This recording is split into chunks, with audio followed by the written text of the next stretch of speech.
আজকে বানাবো পনির দো পেঁয়াজা। সাদা তেলে শুকনো লঙ্কা, তেজপাতা, আস্ত গরম মশলা আর সাদা জিরে ফোড়ন দিয়ে দিয়েছি।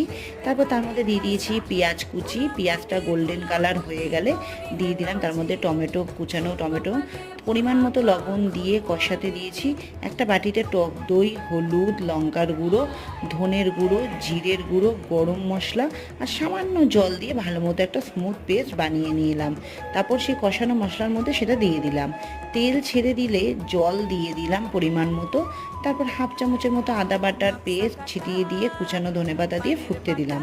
পাশে আরেকটা কড়াইতে সামান্য সাদা তেলে পনিরের টুকরোগুলো দিয়ে দিলাম।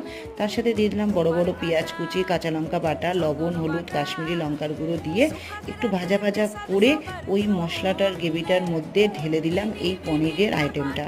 বেশ সব কিছু সুন্দরভাবে মিশিয়ে নিলাম আর তৈরি হয়ে গেল আমাদের পনির দো পেঁয়াজা।